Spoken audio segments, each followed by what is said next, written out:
안녕하십니까. 저는 한국은행 물가분석팀에 근무하는 공철이라고 합니다. 여기 오신 분들, 제가 이렇게 어떻게 보니까 대부분 다 대학생 같은데, 거의 대학생 맞죠? 아니신 분. 오늘 제가 중간중간에 몇 분 보이기는 보이는데요. 일단 학생들이 대부분이니까 인플레이션 보고서에 관해서 설명을 물론 드릴 테고요. 그거에 앞서가지고 아무래도 여기 금요 강좌에 참석하시는 걸 보니까 경제학이나 아니면은 이거 관련되는 과에 전공하시는 분들이 많은 것 같은데, 그래서 우리나라 인플레이션 결정 메커니즘 요인에 관해서 먼저 한 20-30분 정도 할애해서 설명을 드리고 근본에 발간된 인플레이션 보고서에 관해서 설명을 드리도록 하겠습니다. 다들 개강했습니까? 아직 다음 주에 개강이죠. 개강한 데도 있을 거고, 아무튼 다음 주면 대부분 다 개강을 할 것 같은데, 저는 이제 학교 졸업한 지는 상당히 오래되는데 이때가 제일 기분이 안 좋더라고요. 기분도 꾸리꾸리하고. 근데 아무튼 다들 이제 개강이 다가오니까 또 공부할 생각하고 하니까 요즘 학생들은 하기야 방학 때도 열심히 공부하니까, 저희 때는 방학 때 매일 놀기만 놀아가지고 놀다 보니까 이제 개강이 무지 싫었는데, 요즘 학생들은 방학 때도 열심히 공부하니까 큰 차이가 없으리라 그렇게 생각하겠습니다. 제가 오늘 나눠드린 프린트물에는 요거는 없을 것 같아요. 마지막에 그냥 제가 뒤에 만든 건데, 맨 마지막에 참고 자료.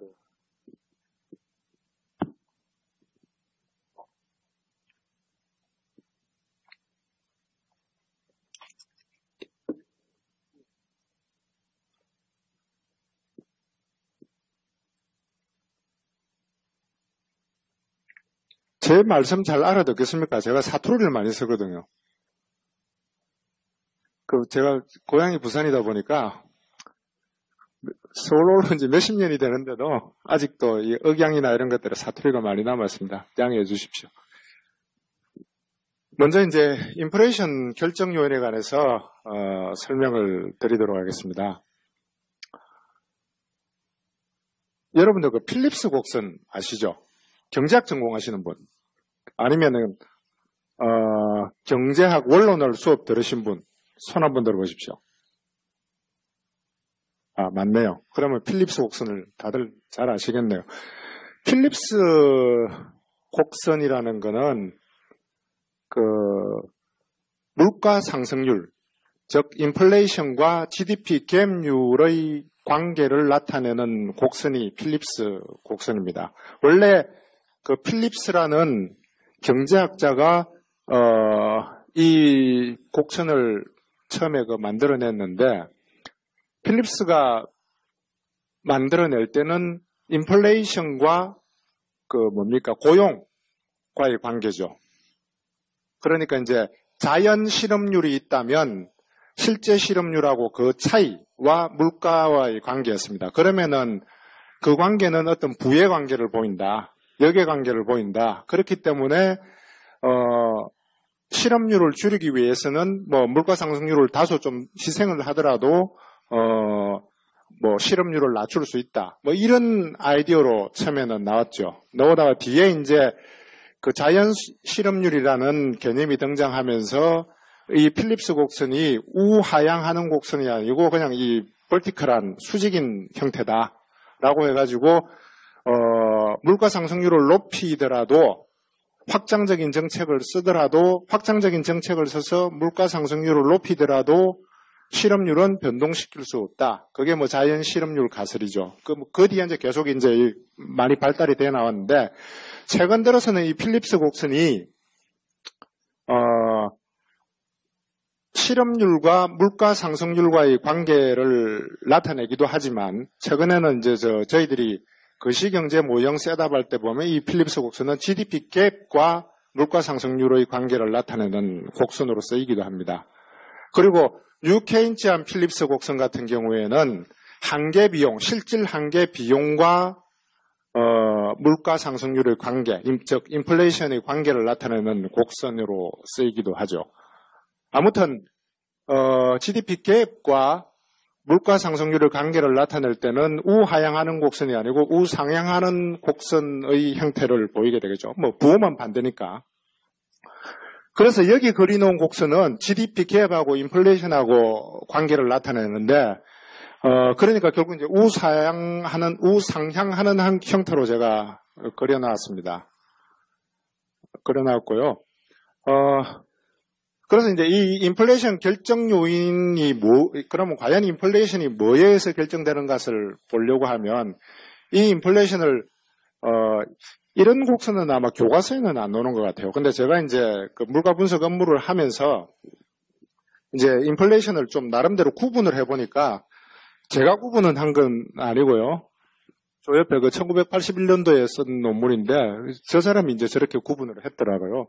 했는데 실제 인플레이션은, 그러니까 즉 헤드라인 인플레이션은 크게 세 가지 요인에 의해서 구분이 된다라고 저분이 하셨는데, 첫 번째가 이제 오토노머스 인플레이션이라는 게 있고요. 두 번째가 인듀스드 인플레이션. 그리고 마지막으로 이제 템퍼러리 샥에서 영향을 받는 그 일시적 인플레이션. 이렇게 구분을 했습니다. 그러니까 결국 최근에 어떤 물가 상승률이 지난 7월이 1.6%였는데요. 그 1.6%를 분해를 해보면 이 오토노머스한 파트와 인듀스드한 파트 그리고 템퍼러리 샥에서 좌우되는 파트 이렇게 크게 나눌 수가 있다는 거죠. 결국 이제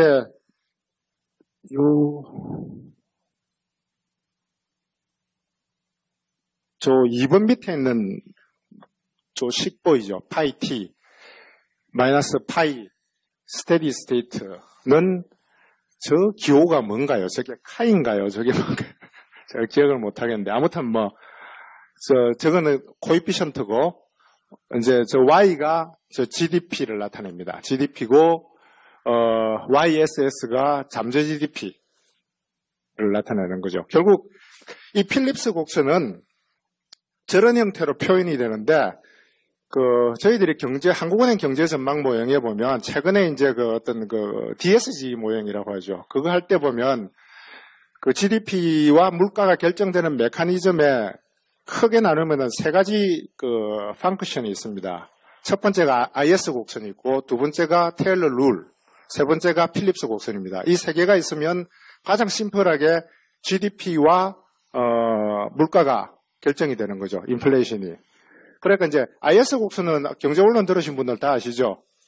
이제 GDP하고 이자율하고 평면에서 우하향하는 형태의, 그러니까 어떤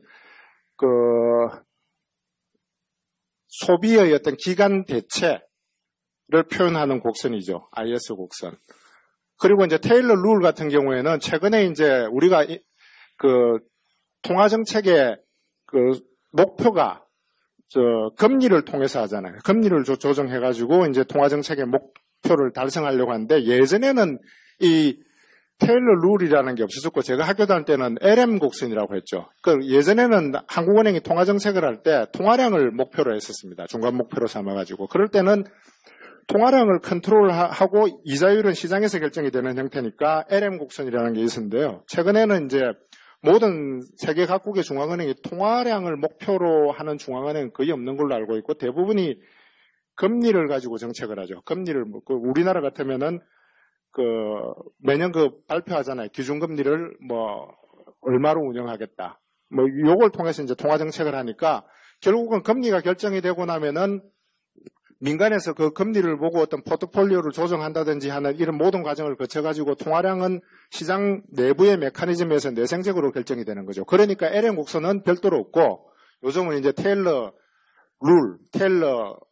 룰에 의해서 이제 대부분 통화 정책을 하는데 테일러 룰이라는 것은 결국은 중앙은행이 금리를 결정할 때 정책 금리를 결정할 때 GDP 갭과 물가 상승률 보고 이제 대부분의 우리는 인플레이션 타겟팅을 하니까 인플레이션이 주된 목표지만 물가 상승률을 저희들이 발표를 하지 않습니까? 물가 2.5에서 3.5 사이에 유지되도록 하겠다. 이걸 이제 타겟팅을 제시를 한 거죠. 그러니까 이제 거기에서 벗어나면은 어떻게 이제 금리를 올린다든지 내린다든지 이렇게 하는 인플레이션 타겟팅을 채택하고 있기 때문에 인플레이션, 고용 내지는 이제 성장 이 두 개를 보고 이제 한다는 것을 표현한 것이 테일러 룰이죠. 그래서 이제 테일러 룰이 있고, 그러면 이제 결국 예전에 보면 IS 곡선하고 LM 곡선하고 만나는 데서 어떤 전체적인 디맨드가 결정이 되죠. 우리나라 전체 애그리게이트 디맨드가 결정이 되죠. 그 디맨드가 결정이 되면은 GDP가 이제 결정이 되고, 그러면은 거기서 GDP 갭이 결정돼서 놓은 것이 필립스 곡선에 들어가면은 물가 상승률이 결정이 되는 거죠. 그러니까 크게 거시경제의 흐름을 결정하는 메커니즘을 거시경제학에서는 최근에 이제 IS 곡선하고 테일러 룰, 그리고 IX 곡선이 이동하는 것은 정부의 재정 정책에 의해서 이동하겠죠. 최근처럼 어떤 확장적인 재정 정책을 쓰면 IS 곡선이 우상향하는 형태로 이동을 하겠죠.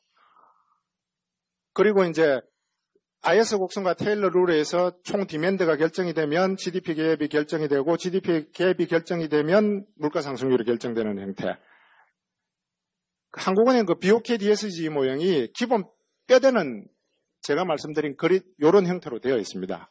여러분들이 아마 거시경제학 배울 때도 아마 거시경제학 교과서도 아마 이렇게 되어 있을 것 같은데 그렇나요? 아닌가요? 아직도 ISLM이 교과서에 있습니까? 아무튼 LM 곡선이 결국 이제 통화정책을 목표로, 통화정책의 목표가 금리인가 통화량인가에 따라서 이제 그거는 바뀌는 거고요. 그렇게 이해를 하시면 되고요. 그래서 그러면은 물가 인플레이션이 어떻게 결정되는가 하는 것을 집약적으로 나타내는 것은 결국 필립스 곡선입니다. 요런 형태의 곡선이죠. 여기. 요런 형태의 곡선이죠. 근데 제가 저거를 워드를 하다가 많이 빠뜨렸네요. 다 쓰지를 못했고. 최근에 이제 필립스 곡선 중에서 가장 보편적으로 많이 받아들여서 쓰는 형태가 오그멘티드 필립스 곡선이라고, 오그멘티드 뉴케인치안 필립스 곡선을 저희들 모형에도 그런 형태의 함수가 추정이 되어 있습니다. 그런 형태를 가장 많이 보편적으로 쓰거든요. 중앙은행에서는. 오그멘티드 뉴케인치안 필립스 곡선. 그러면은 이 형태에서 결국 이 물가 인플레이션이 있고 요 앞에 갭률 앞에 기대 인플레이션이 있습니다. 파이, expectation 파이, 다음 기 물가.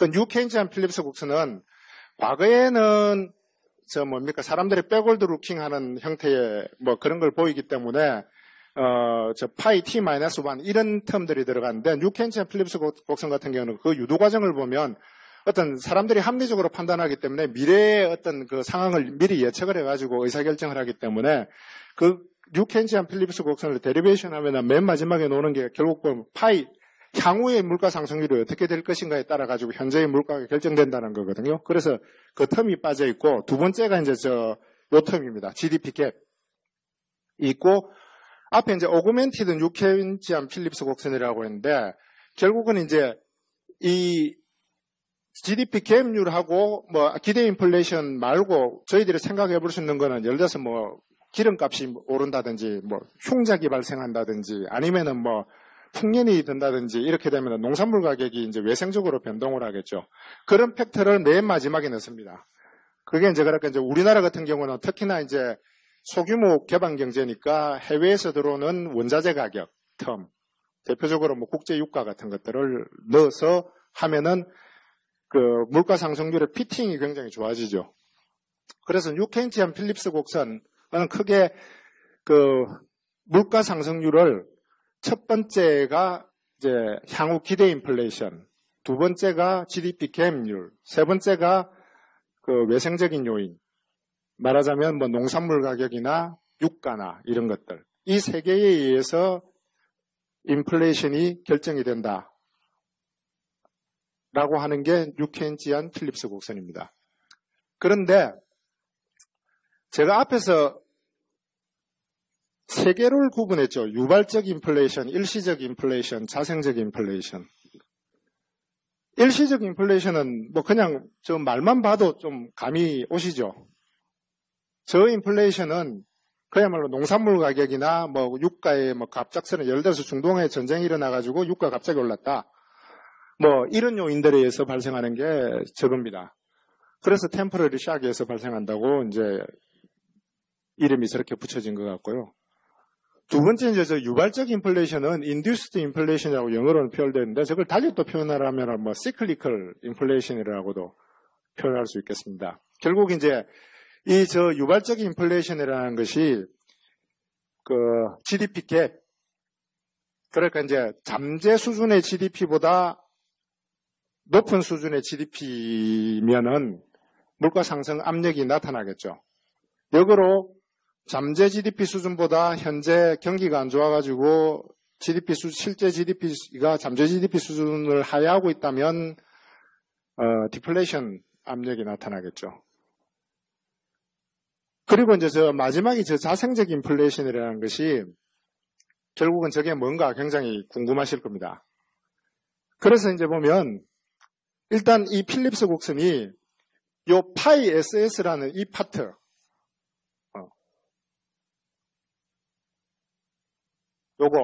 요게 바로 어떻게 보면은 그 오토노머스 인플레이션이라고 볼 수 있습니다.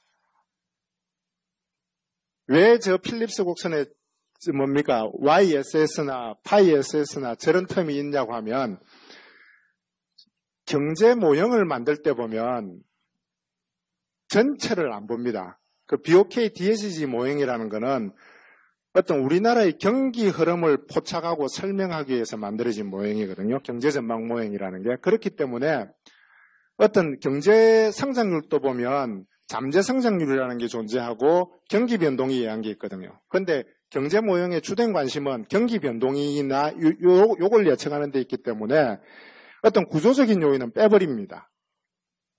그래서 저 실제 그 BOK 모형 운영될 때 보면 모든 변수들에 보면 추세적인 요인은 다 제거돼 버립니다. 그렇기 때문에 이제 저 파이 SS는 이제 오토노머스 인플레이션에 해당이 되는 것이고요. 요 갭은 이제 시클리컬 인플레이션에 해당되는 부분이고요. 표시는 안 돼 있지만 그 국제 유가나 뭐 저 농산물 가격 이런 것들이 들어가는 부분은 이제 일시적인 인플레이션에 해당이 되는 거죠. 결국 실제 인플레이션은 실제 인플레이션이 설명되는 과정을 저 필립스 곡선이 다 그 컴팩트하게 나타내주고 있는 곡선이라고 할 수 있습니다.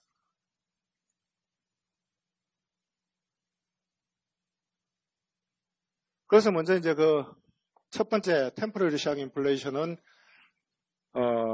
기상 이변 등 주로 이제 단기 공급 충격에 의해서 발생하는 요인이고요. 필립스 곡선, 앞에 있는 그 필립스 곡선의 상하 이동을 주로 유발을 하겠죠. GDP 갭과 인플레이션의 관계를 나타내는 거니까 예를 들어서 풍년이 흉작이 들었다라고 하면 저 필립스 곡선이 위로 이동하겠죠. 그죠? 물가 상승률이 높아질 테니까. 그걸 유발하는 거고요. 근데 주로 보면 저 템포러리 샥이라는 거는 대부분 다 공급 요인입니다. 수요 요인은 거의 없습니다. 국제 유가 변동, 농산물 가격 변동 이런 것들이 다 공급 요인, 비용 요인입니다. 그러니까 저 일시적 인플레이션을 유발하는 요인들은 대부분 이제 공급과 수요로 나누면 공급 요인에서 영향을 받는 부분이고요. 나중에 이제 이 인플레이션 결정 메커니즘을 간략하게 다 설명을 드리고 마지막에 이제 우리나라의 케이스는 어떻게 변했는가 90년대와 2000년대를 비교해서 저거는 뒤에 말씀을 드리도록 하겠습니다. 그리고 이제 두 번째 그 induced inflation 내지는 cyclical inflation은 결국은 이제 확장적인 통화 정책 내지는 재정 정책 등 어떤 초과 수요에서 발생되는 인플레이션을 의미하고요. 저거는 대부분 수요 요인에 의해서 유발이 된다고 볼 수 있죠. 그러니까 정부가 재정정책을 확장하거나 중앙은행이 금리를 낮춰서 유동성 공급을 늘리거나 아니면은 우리나라처럼 소규모 개방 경제 같은 경우에는 대외 경상수지 흑자가 많이 발생해가지고 대외 수요가 많이 늘어나서 어떤 그 수요를 외생적으로 높이거나 하는 그런 요인에 의해서 발생되는 부분이고요. 마지막에 이제 이 오토노머스 인플레이션은 시장 구조, 법, 제도, 사회 가령 등 내재적인 요인에서 내재적 내지는 구조적인 요인에서 발생하는 인플레이션인데요. 예를 들어서 이해하기 쉽게 요즘은 그렇지는 않은데 예전에 이제 1950년대 미국 같은 경우에 노조가 조직이 되면서 물가 상승률이 한동안 굉장히 높았어요. 그러니까 노조가 조직이 돼서 협상력을 높여가지고 임금을 계속 올리게 되니까 인플레이션이 높아지는 요인. 그러면서 인플레이션이 상당 기간 지속이 되면 그건 상당히 구조적인 거죠. 노조라는 그 요인이 하루 이틀 만에 없어지지도 않고 지속적으로 이제 물가를 높이게 되고 또 내지는 예전에 이제 그 산업 구조가 기업들이 독점 기업들이 나타나면서 시장 가격에 대해서 이제 통제를 할 수 있게 됨에 따라서 가격을 높인 적이 있습니다. 미국 같은 경우 예전에 철강회사 같은 것들이 이제 완전히 독점화됨에 따라서 이제 가격을 인상을 했죠. 그러면서 이제 인플레이션이 나타나는 거죠. 여러분들은 인플레이션이 경제학 교과서에 보면 그런 말이 있죠. 인플레이션은 화폐적 현상이다. 그게 통화론자들이 하는 이야기죠. 그러면 이제 통화가 공급이 되면 인플레이션이 발생한다. 라는 건데 이 오토노머스 인플레이션 같은 경우에는 반대입니다. 아무튼 인플레이션이 발생하려면 통화는 공급이 돼야 돼요. 근데 통화가 외생적으로 공급이 되는가 내생적으로 공급이 되는가에 따라 가지고 달라집니다. 앞에 예를 들어서 시클리컬 인플레이션 같은 경우에는 중앙은행이 의도적으로 뭔가 경기를 확장하고 싶어서 통화를 공급을 했다. 라고 하면 그건 외생적으로 공급된 통화죠. 그것 때문에 인플레이션이 발생을 했다면 그거는 이제 통화가 인플레이션을 유발을 한 거죠. 그런데 이 오토노머스 인플레이션 같은 경우는 예를 들어서 우리나라의 어떤 거대 독점 기업이 하나 출현해서 얘네들이 가격을 그냥 미친 듯이 올리기 시작을 했다. 그래서 이제 인플레이션이 발생했다라고 하면 통화가 공급된 건 아니죠. 애초에 유발을 한 거는 경제의 구조적인 문제죠. 독점이라는. 했지만 그래서 가격이 올라가면은 뭡니까? 그만한 거래를 맞춰주려고 하면 통화가 공급이 돼야 되겠죠. 그런 경우에는 내생적인 통화입니다. 내생적인 통화 공급이죠. 그러니까 결국 오토노머스 인플레이션 같은 경우에는 인플레이션은 화폐적인 현상이기도 분명히 맞긴 맞는데 저거는 선후가 바뀐 거죠. 예를 들어서 어떤 구조적인 문제에서 인플레이션이 발생을 하고 그 뒤에 사후적으로 이제 통화가 공급이 되는 거죠. 그래서 이제 노조, 독점력 또 무슨 요인이 있죠. 하여튼 이 경제에 또 그런 게 있을 수 있죠. 예를 들어서 자본 비용 같은 경우에는 기업들이 경쟁이 굉장히 치열하다. 경쟁이 굉장히 치열한데 살아남아야 될 것 아닙니까? 살아남으려고 하면 남보다 선제적으로 투자를 해야 되겠죠. 더 좋은 기계, 더 좋은 설비, 내지는 R&D 투자. 그런 메커니즘에 의해서도 어떤 경쟁이라는 메커니즘에 의해서도 인플레이션이 나타날 수가 있죠. 왜냐하면 경쟁에서 살아남으려고 하면 남보다 먼저 설비 투자를 해야 되고 질적인 투자도 해야 되고 그렇게 될 것 아닙니까? 그러면은 이 자본 비용이라는 게 구조적으로 그냥 계속 올라가죠. 특별한 요인이 없더라도.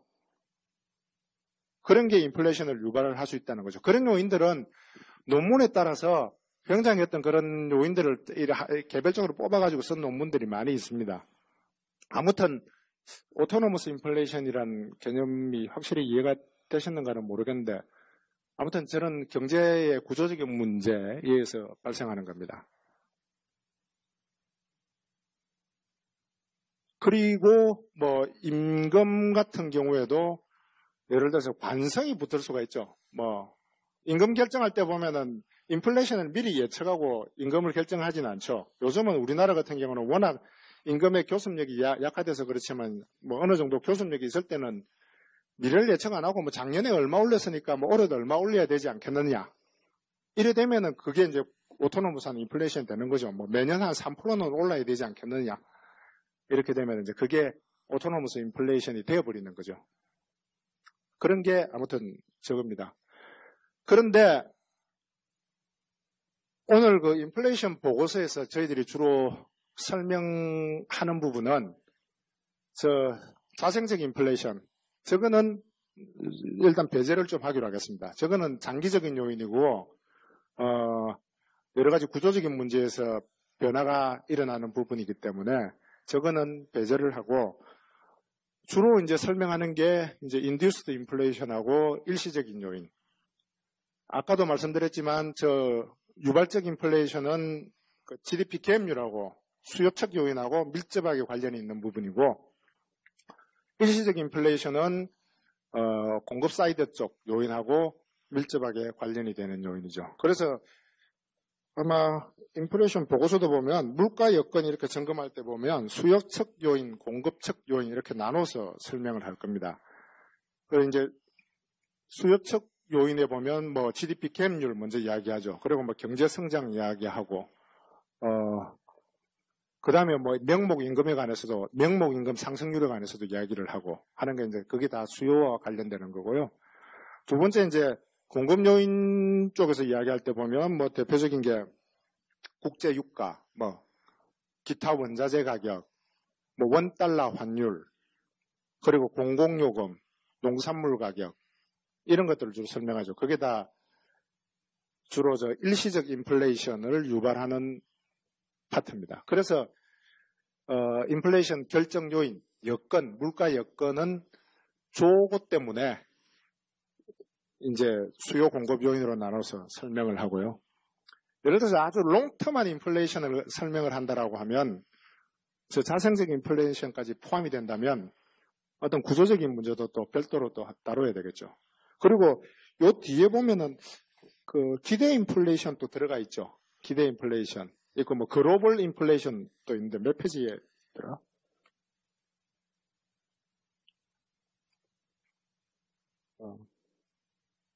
10페이지, 9페이지 여기 보면 기대 인플레이션도 있고 글로벌 인플레이션도 있고 한데 기대 인플레이션 같은 경우에는 아까 제가 모두에 말씀드렸듯이 뉴케인지안 필립스 곡선이 여기는 빠져 있지만 처음에 인플레이션 익스펙테이션이 있다라고 했죠. 그래서 들어간 거고요. 글로벌 인플레이션 같은 경우에는 사실 글로벌 인플레이션이 국내 인플레이션에 과거에 영향을 미치는 메커니즘은 수입제 가격을 통해서 영향을 미쳤습니다. 그거는 이제 밝혀진 메커니즘이고요. 그런데 최근에 BIS나 뭐 이런 데서 보면 뭐 글로벌 GDP 갭 내지는 뭐 이런 것들이 뭐 그 국내 어떤 자국의 인플레이션에 영향을 준다.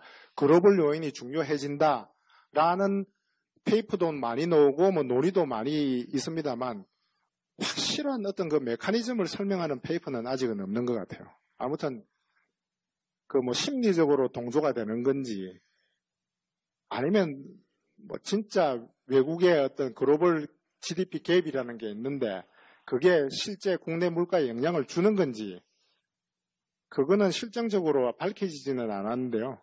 아무튼 글로벌 금융 위기 이후에 이 글로벌 요인에 대한 관심이 많이 커지고 있습니다. 그래서 이 부분도 추가가 된 것 같습니다. 그런데 제가 확실히 무슨 메커니즘에 의해서 영향을 준다라고는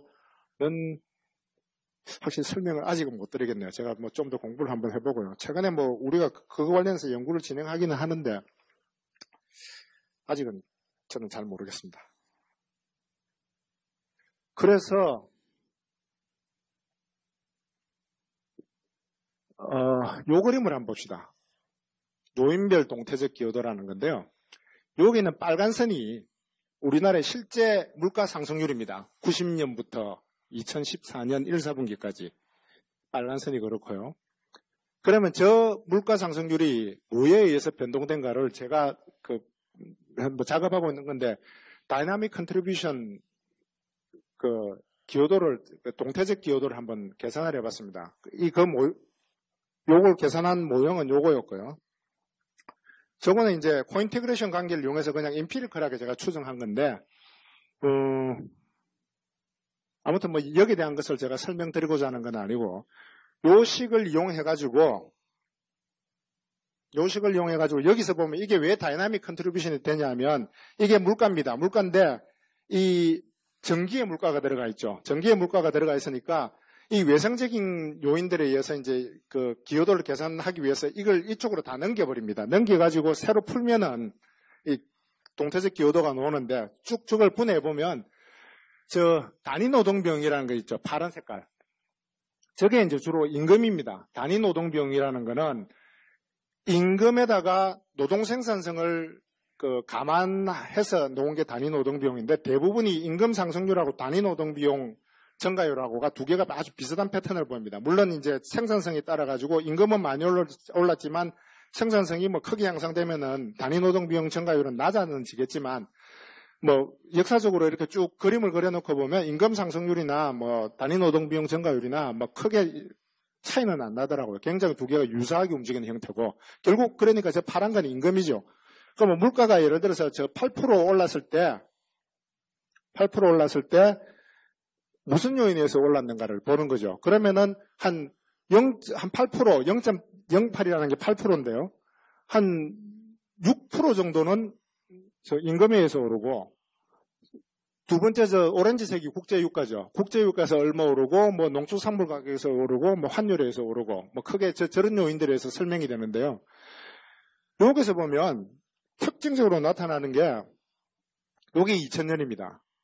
보면 90년대는 보면 이 임금이 설명하는 파트가 굉장히 크죠. 그런데 2000년대 이후에 어떻습니까? 국제유가나 환율이나 농축산물 가격에 의해서 변동되는 파트가 굉장히 커지죠. 상대적으로 임금이 설명하는 거는 최근 들어서는 굉장히 작아지고. 그러니까 우리나라의 물가 결정 요인이 90년대와 2000년대를 나눠보면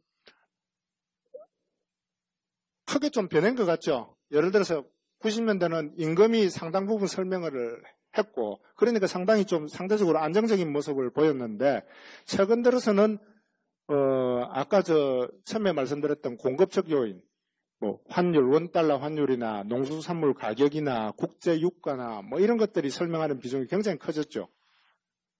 대신에 이제 임금 같은 경우에는 올해가 4% 상승했는데 내년이 갑자기 마이너스로 가고 막 그러지는 않지 않습니까? 대체로 일정한 추세를 가지고 움직이죠. 물론 이제 뭐 올해 한 4% 올랐는데 내년에 경제 위기가 터져가지고 마이너스로 갈 수는 있겠죠. 그러나 임금이 그렇게 급격하게 변하는 건 예외적인 현상이고요. 그러니까 어떻게 보면 물가가 보면 최근에 2000년대 글로벌 금융위기 이후에 이때 많이 올랐잖아요. 2011년, 10년 이럴 때.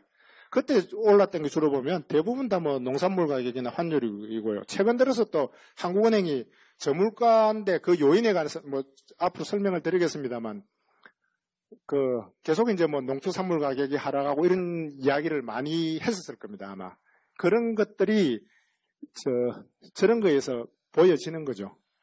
그러니까 우리나라 물가 결정, 인플레이션 결정 요인은 90년대에는 임금이나 이런 에서 설명되는 파트가 컸다면 최근에는 저런 어떤 공급 측면에서 나타나는 샥에 의해서 물가가 크게 요동을 치더라라고 볼 수가 있습니다. 그게 중요성이 굉장히 커졌다는 거죠.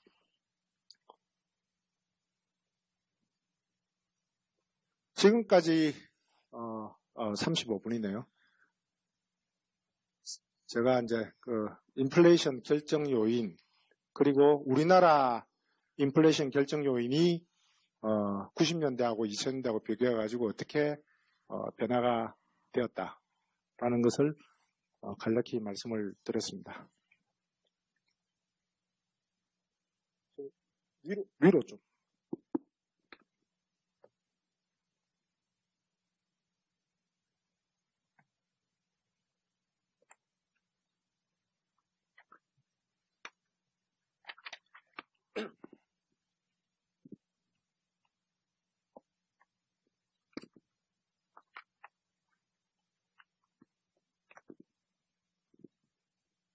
혹시 지금까지 말씀드린 것 중에서 전혀 이해가 안 되거나 아주 좀 궁금한 게 있다 그러면 질문하셔도 되겠습니다. 아니면 마지막에 하시겠습니까? 그러시죠. 그럼 진행하겠습니다. 이제 저희들이 지난 7월에 발간한 인플레이션 보고서에 관해서 설명을 드리도록 하겠습니다. 설명되는 순서는 여기는 보면 1이 이제 상반기 중 물가 여건, 이제 4가 향후 물가 여건인데요. 일단 제가 설명을 드릴 때는 1하고 4 저걸 묶어서 저는 같이 설명을 드리겠습니다. 그리고 이제 다음으로 물가 동향 및 향후 전망에 관해서 설명을 드리고 마치는 걸로 하겠습니다.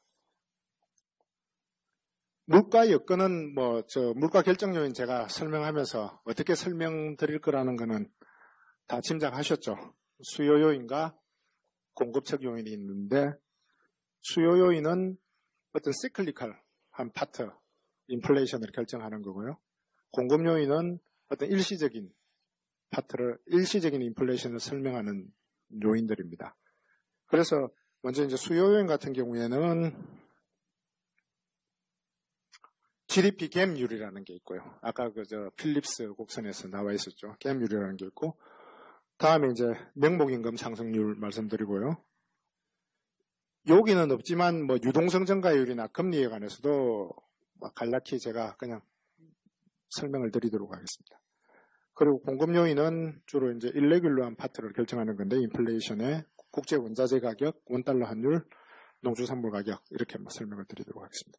먼저 요게 이제 GDP, 우리나라 한국은행에서 수정한 GDP 갭률이라는 겁니다. GDP 갭률은 실제 GDP 마이너스 잠재 GDP입니다. 그래서 요게 부호가 마이너스라는 거는 실제 GDP가 잠재 GDP에 못 미치고 있다는 거죠. 잠재 GDP는 제가 추가로 더 설명은 드리지는 않겠습니다. 이게 지금 우리나라가 어떤 가용한 생산 자원을 가지고 인플레이션을 일으키지 않으면서 달성할 수 있는 GDP 수준, 이 잠재 GDP인데요. 그거는 교과서에도 많이 나와 있을 겁니다. 참조하시면 될 것 같고요. 아무튼 현재 우리나라는 금년 상반기 중에 요 빨간 막대죠. 2014년 상반기 중에 여전히 마이너스 GDP 갭을 보이고 있다는 겁니다. 그리고 결국 이제 GDP 갭이 마이너스라는 것은 경제 성장률, GDP 성장률이 아니고 갭률은 레벨 통계죠. 성장률은 증가율 통계고, 아무튼 성장률 자체도 지금 상당히 어떤 잠재 성장률 수준의, 올해는 아마 그 정도는 될 것 같은데, 과거 몇 년간 글로벌 금융위기 이후에 성장률이 굉장히 낮아졌죠. 그럼으로써 이제 GDP 수준이 쭉 떨어지면서 잠재 GDP 수준을 하회하게 된 거죠. 그런데, 올 이제 하반기부터 해서, 현재 한국은행에서는 지난 7월 전망 기준으로 해가지고, 이 마이너스 GDP 갭이 줄어들면서 2015년 하반기 정도 되면은 이제 플러스로 전환될 것이다 라고 7월에 전망을 했습니다. 그런데 최근에 이제 민간 소비나 이런 부분들이 여전히 좀 부진하고, 특히 이제 세월호 사고 이후에 이제 여러 가지 심리적으로도 많이 위축되고 하면서 정부에서 확장적인 재정 정책도 쓰고 하고 있는데, 그런 어떤 좀 불확실한 요인들이 최근에 많이 작용을 하면서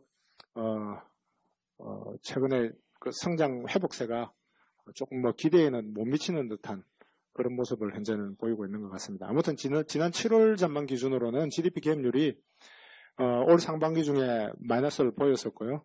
앞으로는 경제 성장세가 세계 경기 회복과 더불어 조금씩 높아지면서 이제 저 갭률 마이너스 폭도 줄어들고 2015년 하반기께는 플러스로 전환될 것이다라고 예상을 했었습니다. 최근에 이제 GDP 성장률 그걸 내부 세부 부분별로 보면 GDP 성장률은 민간 소비 크게 설비 투자, 건설 투자, 수출 이렇게 이렇게 구성되어 있습니다. 구성되어 있는데 우리나라 같은 경우에는 최근 민간 소비나 건설 투자가 이제 상당히 좀 부진하고요.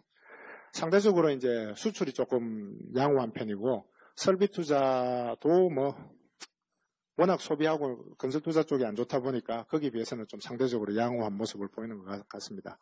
건설 투자 같은 경우에는 최근에 이제 주거용 같은 게 상당히 부진하죠.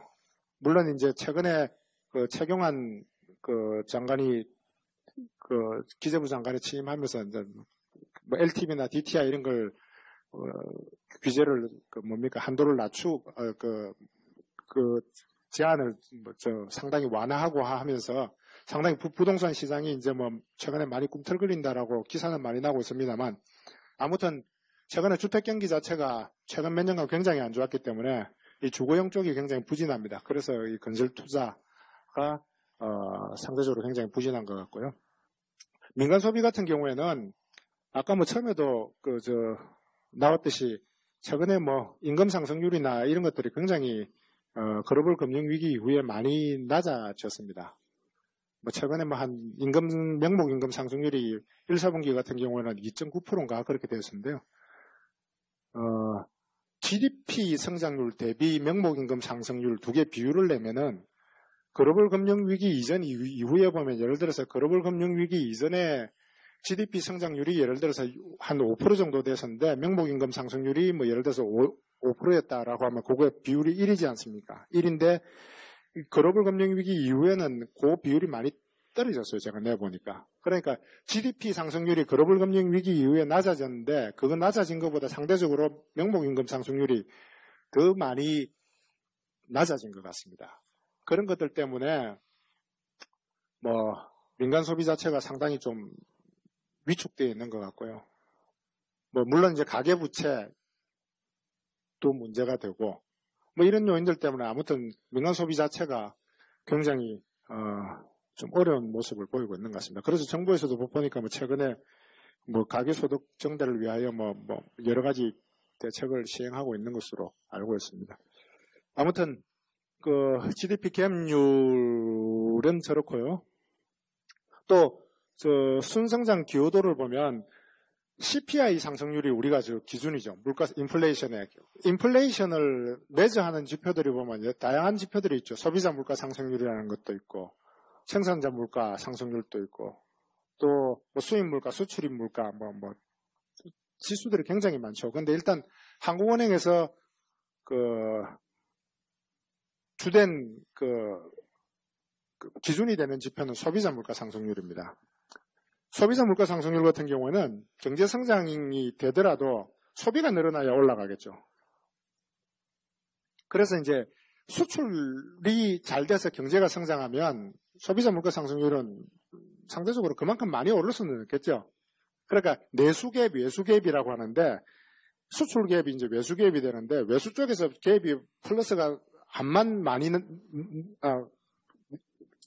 수출 쪽에서 갭이 플러스고 내수 쪽이 마이너스가 돼서 두 개 합쳐가지고 제로가 됐다, 갭이. 그럴 경우에 CPI 상승률은 그러면 제로니까 그냥 큰 영향 안 받겠습니까? 아니지 않습니까? 내수가 안 좋으니까 오히려 물가는 상승률은 낮아질 수 있겠죠. 그래서 부분별 기여도를 보면 내수 기여도가 수출 기여도에 조금 못 미치고 있습니다. 그래서 저런 요인들은 오히려 이제 소비자 물가 상승률을 제약하는 요인으로 작용할 수 있을 것 같습니다. 고용 관련되는 지표는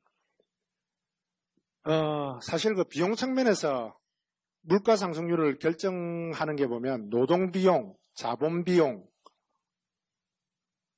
갑자기 생각이 나는데 비용 측면에서 접근을 한다고 가정을 해봅시다. 물가 상승률을 결정하는 요인이 만약에 우리나라가 지구상에 존재하는 유일한 나라다. 라고 하면 인플레이션을 결정하는 비용 요인은 뭐가 있겠습니까? 자본, 노동 두 개입니다. 그때는 국제유가가 영향을 안 미치겠죠. 중간투입제지만. 중간투입제는 플러스 마이너스에서 나중에 되면 끝나버리거든요. 그러니까 결국 인플레이션을 결정하는 요인은 자본 비용하고 노동 비용입니다. 지구상에 유일한 국가가 딱 하나만 있다고 가정하면. 그런데 지구상에는 국가가 많죠. 기름 나는 사우디도 있고 우리나라처럼 기름 한 방울 안 나는 나라도 있고. 그러면은 유가가 우리나라 인플레이션 설명할 때는 그 팩트를 고려를 해야 됩니다. 왜냐하면 유가가 빨리 오르면은 우리나라 물가에 영향을 받게 되는 거죠. 그래서 이제 그 중간 그 수입 인플레이션, 아까 그 필립스 곡선에 그 뭡니까 뒤에 그 농산물 가격은 조금 예외인데 아무튼 그 국제 유가나 이런 것들이 고려되는 이유는 그겁니다. 근데 만약에 지구상에 유일하게 딱 국가가 하나만 존재한다라고 하면 자본 비용하고 노동 비용 외에는 다른 것은 존재하지 않습니다. 그런데 크게 이제 중요한 요소는 그러니까 노동 비용하고 자본 비용인데 노동 비용 같은 경우에는 그 노동 비용을 결정하는 거는 임금 상승률이 있을 거고 취업자 증가율이 있을 것 아닙니까? 그런데 단기적으로는 보면 취업자가 변동을 하면서 어떤 그 노동 비용 자체를 변동시킬 수 있지만 이 노동 비용을 이렇게 쭉 분석을 해보면 취업자 수 변동에서는 이 취업자 수는 되게 스테이블합니다. 이게 사람을 막 만들어낼 수 있는 게 아니잖아요.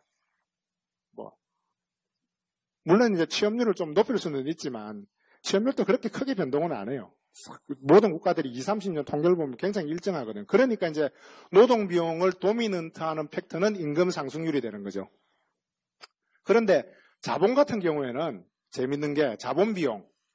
그럼 자본 비용은 어떻게 결정이 됩니까? 자본 가격의 상승률, 자본의 사용자 비용의 상승률 곱하기 퀀티티죠. 투입되는 퀀티티, 자본의 양. 그런데 자본 같은 경우에는 가격은 굉장히 스테이블해요. 자본의 사용자 비용. 자본 가격이라고 해서 어떤 기계의 가격이 아니고, 저거는 프로의 개념으로 들어가는 거죠. 그럼 자본의 사용자 비용은 왜 일정하냐? 이자율이 떨어지죠. 장기적으로 보면. 자본의 가격은 올라갈 수 있겠죠. 그게 상호 뭡니까? 플러스 마이너스가 되면서 자본의 사용자 가격은 분석해보면 굉장히 스테이블합니다. 그러니까 자본 섹터 같은 경우에는 가격이 중요한 게 아니죠. 퀀티티가 중요하다. 그래서 이제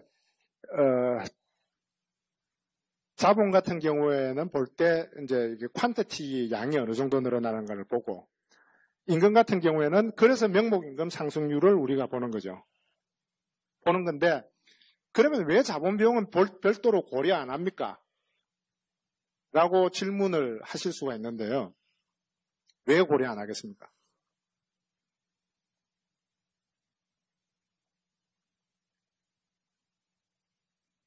곱드갈라스 생산함수 아시죠?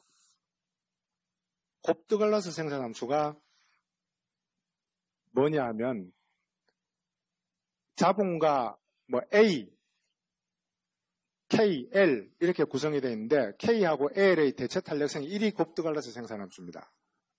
그런데 제가 우리나라 데이터를 가지고 실정적으로 보여보니까 K하고 L의 대체 탄력성이 우리나라가 0.96인가 97인가 나와요. 거의 1로 나와요. 그러면은 임금이 상승을 하면 노동 비용이 늘어나니까 기업들이 그걸 절약하기 위해서 설비 투자를 똑같이 증가를 해요. 그게 거의 두 개가 동시에 올라가는 거죠. 거의 차이 없이. 그러니까 임금만 보더라도 이 자본을 별도로 안 봐도 되는 거예요.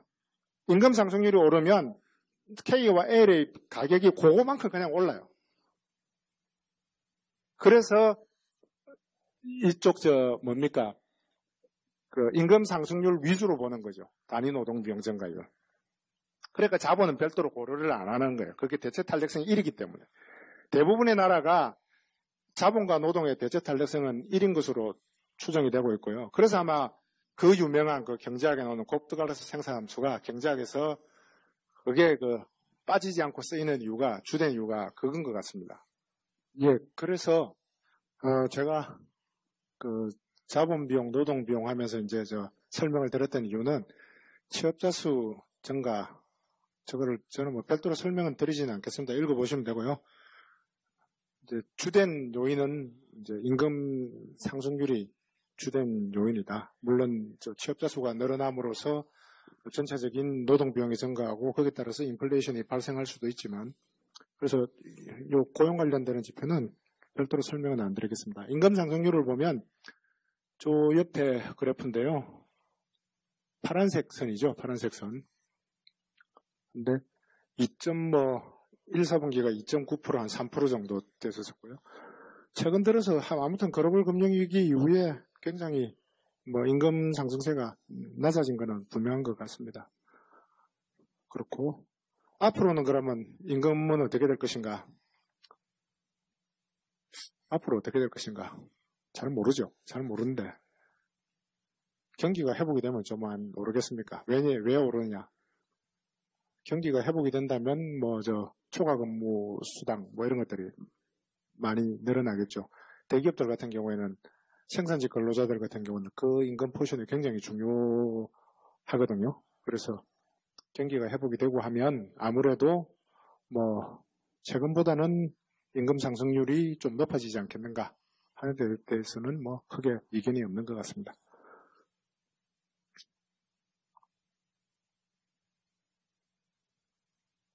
그리고 수요 요인 쪽에 마지막으로 여기는 없습니다만 유동성 증가율하고 금리에 관해서 참고로 학생들이 많이 계시니까 설명을 드리겠습니다. 저희들이 일반적으로 이 유동성 증가율, 그러니까 M2 증가율이나 LF 증가율 이런 거를 이야기하면 저게 물가하고 무슨 관계가 있냐 라고 하기 때문에 대부분 저건 설명을 뺍니다. 빼는데 이제 오늘은 제가 별도로 말씀을 드리는 거는 학생들이 많이 계시니까 유동성 증가율이 왜 물가하고 관계가 있습니까? 아까도 설명은 드렸죠. 오토노머스 인플레이션 같은 경우 내생적인 통화가 이제 사후적으로 맞춰지고, 예를 들어서 중앙은행에서 그걸 한다면 외생적인 통화가 공급이 되면서 물가가 상승할 수 있다고. 그런데 또 물가가 통화만 공급이 되면 무조건 더 상승을 합니까? 예를 들어서 내생적인 통화 같은 경우는 물가가 올랐기 때문에 오르는 거니까 이제 오른 것처럼 보이겠죠. 보이는데 이제 외생적인 통화 같은 경우에는 통화를 공급한다고 해서 물가가 무조건 오르는 건 아니죠. 왜냐하면 MVPY 경제학 아신 분은 아시죠? 통화량 곱하기 화폐 유통 속도는 물가 곱하기 GDP 하고 같다고. 그런데 이제 예를 들어서 경제 자체에 굉장히 어떤 슬랙이 많이 있다. 여유 생산 능력이 굉장히 많이 있다라고 하면 물가가 안 오를 수도 있죠. 통화 공급이 돼도. 통화가 공급이 돼도 안 오를 수가 있고 또 경제가 굉장히 침체되어 있을 때는 통화가 공급이 되더라도 유통 속도가 하락을 해버립니다. 즉 화폐 수요가 늘어나는 거죠. 그렇게 되면 물가가 또 안 오를 수도 있는 거죠. 아무튼 유동성 증가율 자체가 최근 들어가지고 이런 어떤 경제의 어떤 슬랙, 우리 경제에 존재하는 슬랙 이런 것들을 반영해가지고 유동성 증가율 자체가 과거에 비해서는 굉장히 낮은 수준을 보이고 있습니다. 보이고 있고 최근에 이제 금리도 보면 최근에 자꾸 떨어지고 있죠. 금리가 떨어지면 어떻게 됩니까? 화폐 수요가 어떻게 됩니까?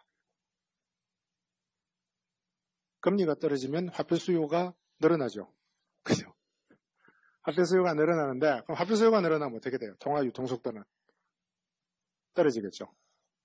그러니까 어떤 금융 사이드 쪽에서 지표들을 보더라도 최근에 통화 증가율, LF 증가율 같은 경우는 아주 롱텀하게 보면 통화 증가율하고 인플레이션하고 관계를 아주 롱텀하게 분석을 해보면 통화가 물가 상승을 유발했는지 안 했는지 그 여부를 떠나가지고 두 개가 밀접하게는 움직입니다. 아주 장기적인 관계에 있어서는. 그래서 아무튼 이 금융 사이드 쪽에서도 통화 증가율이 낮고 또 그 화폐 유통 속도 자체도 하락할 수 있는 요인들이 상당 부분 존재하고 있기 때문에 최근에 어떤 그 낮은 저물가를 반영하는 그런 모습을 금융 사이드 쪽에서도 보이고 있다는 겁니다. 보이고 있고. 그럼 앞으로는 어떻게 되겠냐?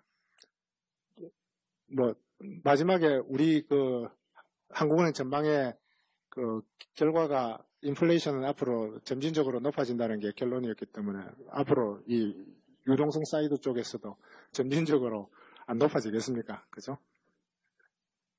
그렇게 하고 다음 이제 공급 요인으로 넘어가겠습니다. 공급 요인 같은 경우에는 첫 번째 국제 유가. 최근에 이제 국제 유가 같은 경우는 두바이유 기준으로 100불하고 작년 근 1년 동안 100불과 배럴당 100불에서 110불 사이를 계속 왔다 갔다 했습니다. 예전에 이제 2000대 초중반에는 국제 유가가 40불, 20불 때부터 시작해가지고 120불까지 이렇게 올라가기도 했습니다만 아무튼 글로벌 금융 위기 이후에 2011년, 2010년, 11년 이럴 때 굉장히 높았던 기간을 제외하고는 최근 들어서는 아무튼 이 바운더리 내에서 굉장히 안정적인 모습을 보이고 있다는 겁니다. 100불에서 110불 사이. 그리고 앞으로도 대체적인 전문가들의 의견이 계속 안정세를 보일 것이다. 그러니까 어떤 물가를 자극하는 팩터는 되지는 않을 것 같아요. 다만, 지정학적 리스크, 이라크 사태라든지 이런 것들이 발생한다면 거기에 따라서 일부 등락은 보일 수 있을 것 같다. 그리고 기타 원자재 가격 같은 경우는 곡물, 비철금속 이런 것들을 포함하는데요. 요 그림입니다. 요것도 대체로 안정세를 보이고 있습니다. 안정세를 보이고 있고요.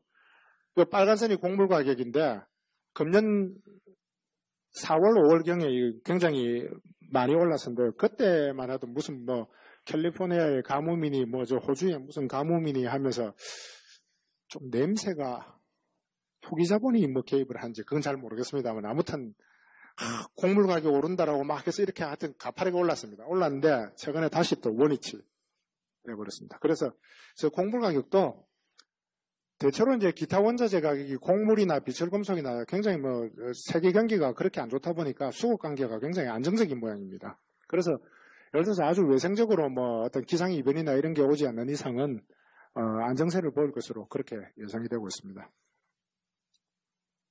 그리고 이제 환율, 원달러 환율하고 원엔 환율인데요. 원엔 환율 같은 경우에는 지난해에 절상 속도, 이제 저게 떨어지면 절상이 되는 거예요. 절상이 되는 건데, 지난해에 가파르게 하락을 했습니다. 금년 들어서는 그게 상당히 좀 완만해졌고요. 근데 원달러 같은 경우에는 지난해에는 좀 잠잠하다가 올해 들어가지고 이제 절상 추세를 계속 보이고 있는데요. 원달러 환율이 절상이 되면 물가에 미치는 영향은 어떻게 되겠습니까? 원달러 환율이 절상이 되면 수입 물가가 싸지겠죠. 그러니까 100불짜리 뭐가 있었다면 1000원이면 100불이면 얼마고? 10만 원이었는데 900원으로 떨어지면 9만 원 되니까 만원 싸지잖아요. 그러니까 원화 절상은 인플레이션을 낮추는 요인, 원화 절하는 인플레이션을 높이는 요인으로 작용을 하죠. 근데 아무튼 최근에 절상을 보였기 때문에 최근에 나타나고 있는 저물가 현상에 원달러 환율도 일부 기여를 하고 있다라고 보여지고요. 그런데 원달러 환율이 분석을 해보면 오를 때하고 그러니까 절하될 때하고 절상될 때하고 물가에 미치는 영향이 크게 차이가 나요. 물가에는 하방경직성이라는 게 있잖아요. 사람들이 보면 기름값 같은 경우에는 휘발유값 같은 경우에는 요즘 거의 실시간으로 환율 변동되면 반영을 하더라고요. 그런데 다른 데는 그냥 좀 속된 말로 생까죠. 내리면 오를 때는 막 반영을 잘하는데 그런 게 실제 나타납니다. 분석을 해보면. 그래도 그러면 예를 들어서 환율이 10% 변하면 환율이 1% 변하면 우리가 탄성치가 0.003, 1% 변하면 0.03%가 변한다라는 게 평균적으로 그 계량경제학적으로 탄성치가 나오는데, 요게 이제 오를 때 내릴 때 크기가 다르겠죠. 오를 때는 좀 더 클 거고, 내릴 때는 좀 작아질 거고. 그래서 아무튼 환율이 앞으로 우리나라 물가를 하락시키는 요인으로 작용은 하겠습니다만, 오를 때만큼 그렇게 크게 영향은 주지는 않을 것이다.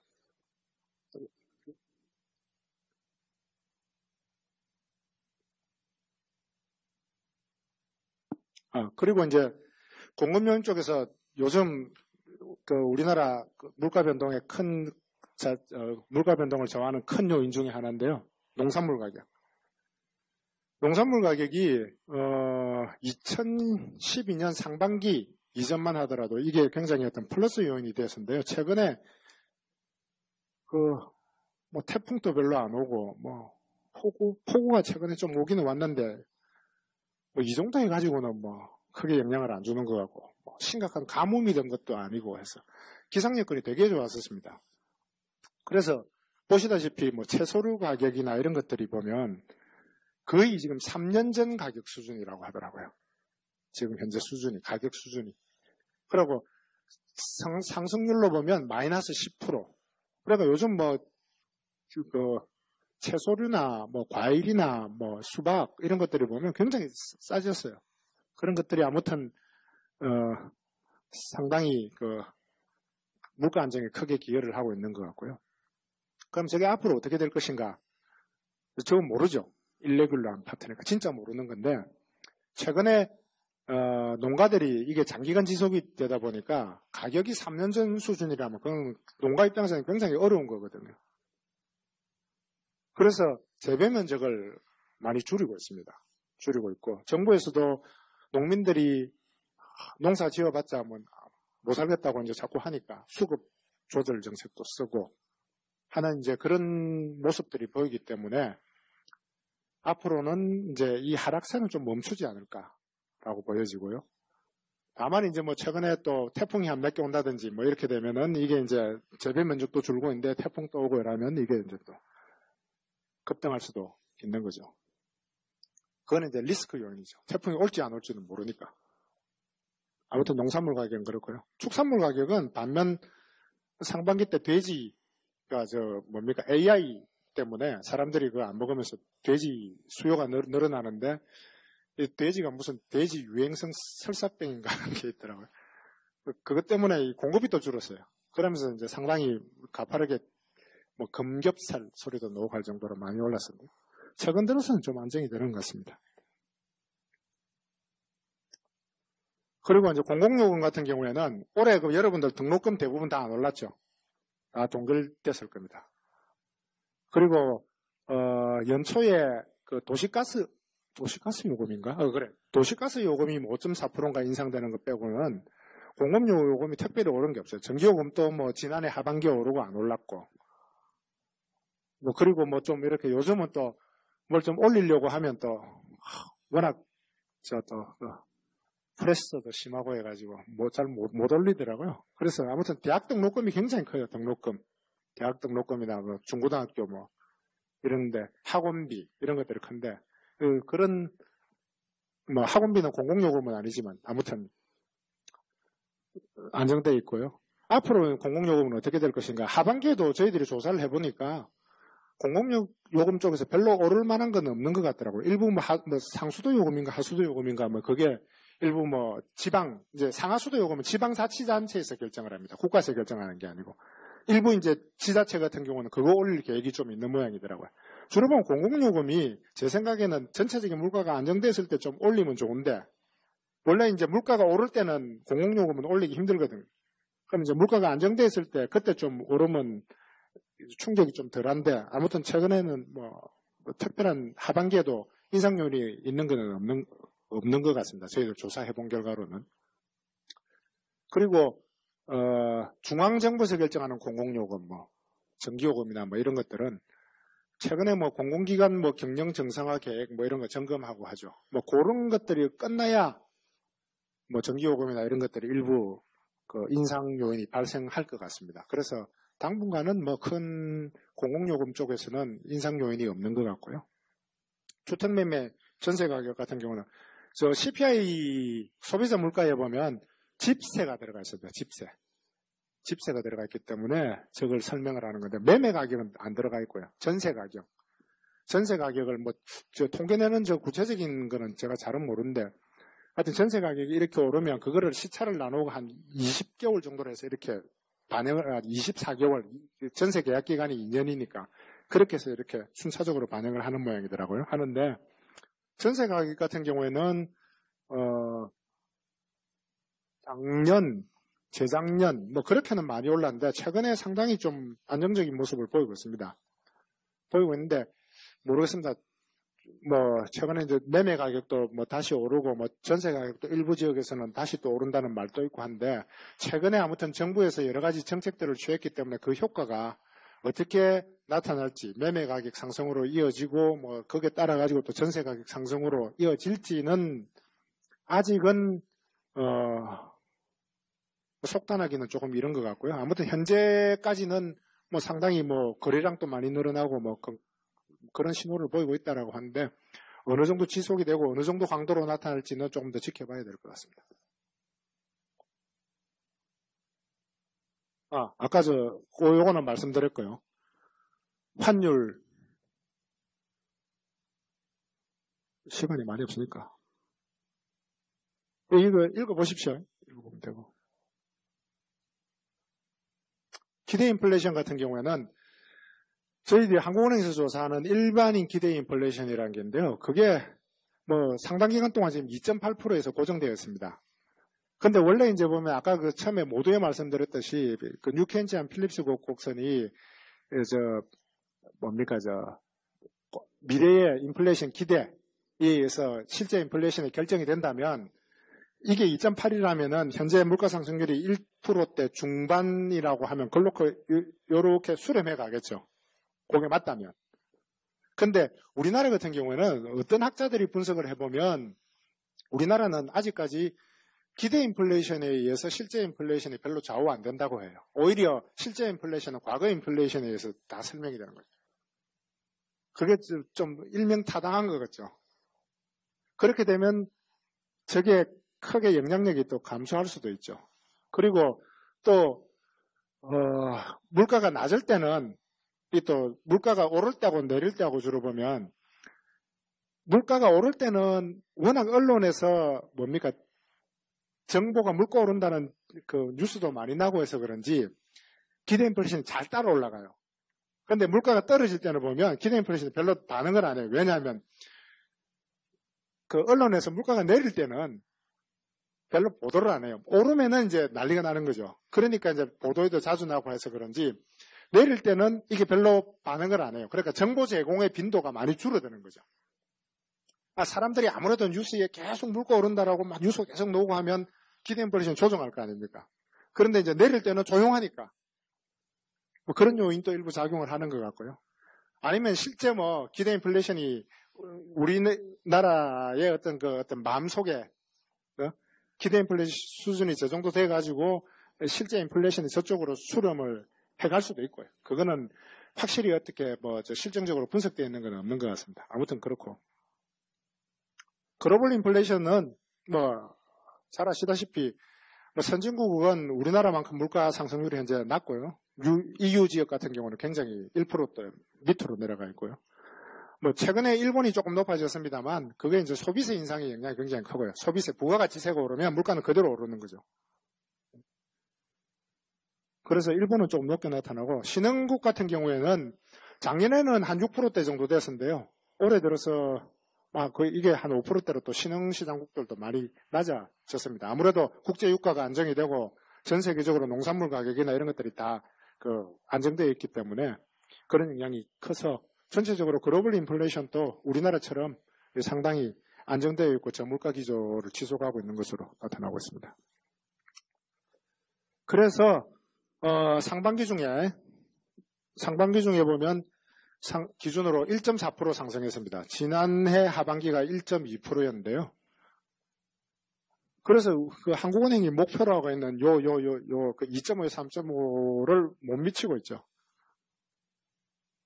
그러면은 뭐 나중에 질문 나올 수도 있겠습니다만 금리를 내려야 되는 거 아닙니까? 이렇게 질문 나올 수도 있는데요. 아무튼 현재 그 한국은행에서 목표로 하는 그 목표치에는 도달하지 못하고 있고요.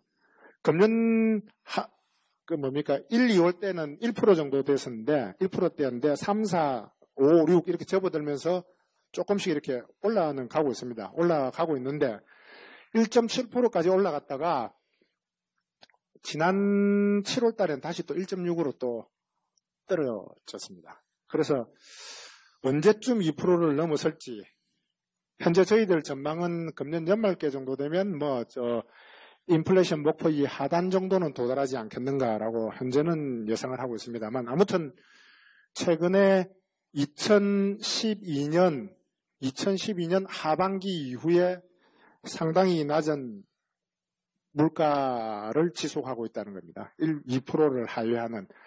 역사상 아마 우리나라가 경제 개발을 시작한 이래 이렇게 낮은 물가 상승률이 2년 이상 지속되는 것은 처음인 것 같습니다. 예전에 1998년도인가 우리나라 외환위기 터지고 물가 상승률이 상당 기간 1%대에 머문 적이 있었습니다. 그때는 왜 그랬을까요? 환율 때문에. 환율이 외환위기 때 엄청 올랐어요. 900원 하던 환율이 1,700원까지 올랐었으니까. 그 환율이 이제 급속히 떨어지니까 이제 그런 요인들 때문에 1%대 인플레이션을 그때 상당 기간 지속한 게 있었는데요. 그건 어떤 외생적인 요인이고요. 그걸 빼고 이렇게 낮은 1%대의 인플레이션을 장기간 지속한 거는 처음인 것 같다. 그리고 이제 근원 인플레이션 같은 경우에는 근원 인플레이션은 다른 말로 영어로는 코어 인플레이션 내지는 안더라잉 인플레이션이라고 하는데요.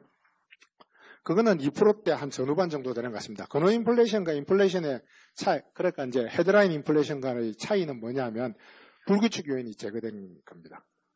아까 말했던 그 세 가지 요인 중에서 일레귤러한 파트가 제거된 건데 그 제거하는 방법에 따라서 다양한 지표들이 있습니다. 근데 아무튼 실제 우리 인플레이션보다는 현재 1%대 중반에 머물고 있는 인플레이션보다는 상당히 좀 높은 수준에 있다는 거죠. 근원 인플레이션은.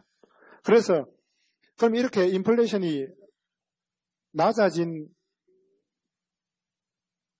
원인이 뭐냐? 물가 변동론을 이렇게 분해해보면 요게 이제 기여도인데요. 농산물이 마이너스 1.4%인데 1.4%를 만드는 거를 요 구성 요소별로 나눠보면 농산물이 마이너스 0.5를 뺀 거예요. 석유류가 마이너스 0.2를 뺀 거예요. 이거 두 개 합치면 마이너스 0.6이에요.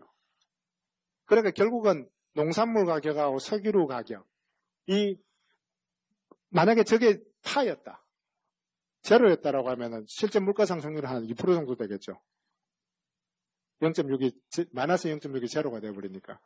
그런데 이제 석유를 제외한 공업 제품이나 이런 거는 계속 플러스를 보이고 있고요. 서비스도 0.8 정도 되고요.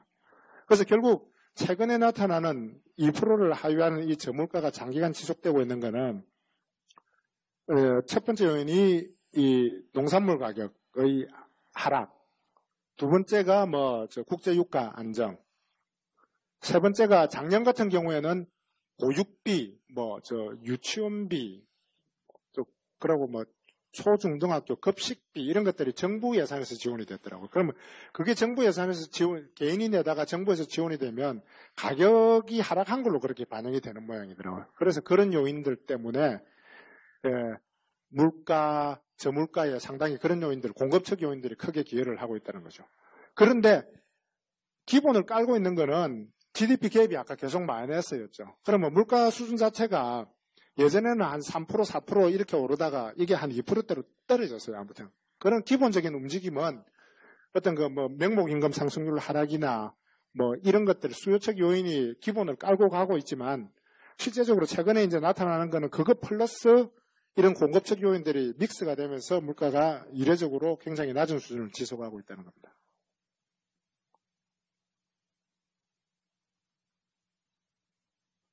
그래서 그 다음 페이지에 보면 수요인, 공급 요인으로 나눠가지고 이렇게 보고 있는데 공급 쪽엔 다 마이너스죠. 수요 쪽은 다 플러스고. 뭐 그래서 그거는 보시면 되고요. 이거는 뭐 특별한 거 아니고. 향후 그러면 물가가 어떻게 될 것인가? 물가 여건은 제가 아까 동향하고 전망하고 같이 다 설명을 드렸죠. GDP 갭은 앞으로 경제 성장률이 점차 높아지면서 뭐 내년 하반기께 플러스가 될 것이다. 그리고 명목임금 상승률도 뭐 점차 높아질 것이다. 국제 유가하고 곡물 가격은 뭐 계속 안정세를 보일 가능성이 상당히 크다. 농산물 가격은 재배 면적이 줄고 있고 정부가 수급 조절 대책도 실시하고 있고 해서 뭐 엄청나게 그 마이너스 하락세를 보였지만 앞으로는 뭐 조금 이렇게 상승세로 반전될 가능성이 크다라고 했었고, 환율은 한국은행에서는 절대 말을 할 수가 없습니다. 그래서 뭐 짐작하시겠죠. 대규모 경상수지 흑자가 계속 지속이 되고 있고 하면 한번 생각해 보세요. 환율은 어떻게 될 것인가. 그래서 이제 여건이 그러니까 결국은 수요 쪽에서 보면 앞으로 그 물가의 그 뭡니까 계획률이 이렇게 자꾸 플러스 쪽으로 이렇게 가까워지면 물가의 그거는 이제 상승 요인으로 작용을 하겠죠. 그리고 명목임금도 좀 앞으로 뭐 계속 오를 것이고, 이제 비용 쪽에서 보면 공급 쪽에서 보면 뭐 국제 유가나 원자재 가격 안정세를 보이고, 환율은 뭐 어떻게 될지 잘 모르겠고, 농산물 가격 또 앞으로 문제 좀 오를 것이고 하면 전체적으로 향후 물가는 금년도에 한 1.9% 정도 연평균 내면, 그러면 이제 상반기 1.4였으니까 하반기는 한 2.3. 그런데 저건 7월 전망이거든요. 최근에 이제 정보까지 감안해 보면 그때 우리가 전망을 할 때 1.9%로 전망을 했습니다만 하방 리스크가 굉장히 크다라고 했었어요. 물가가 떨어질 가능성이, 이제 올라갈 가능성도 있고, 우리가 1.9로 전망을 했지만 밑으로 내릴 요인이 이제 위험이 더 컸다는 거죠. 그런데 그런 것들이 조금씩 실현이 되고 있는 것 같습니다. 그래서 실제적으로 물가 상승률은 저거보다 조금 더 낮아질 가능성이 상당히 크지 않는가, 뭐 그렇게 현재 생각을 하고 있습니다. 그리고 2015년도에는 뭐 본격적으로 이제 GDP 갭도 플러스로 돌아서고 뭐 하니까 물가 상승률이 저희들이 그 목표로 하는 그 물가 안정 목표 범위 내로 이렇게 진입을 해서 상승률을 보일 것으로 그렇게 예상을 하고 있습니다. 상하방 리스크, 뭐 읽어보시고요. 저게 이제 펜 차트, 이게 이제 리스크를 나타내는 거죠. 요게 이제 중간에 요게 이제 전망치고 아래 위로 이렇게 이제 분포를 그려보면 하방 쪽이 조금 크게 이렇게 되어 있을 겁니다. 통화정책은 뭐 생략하도록 하겠습니다. 읽어보시고요. 이상입니다. 저희 봉철 차장님께 다시 한번 감사의 인사를 부탁드립니다.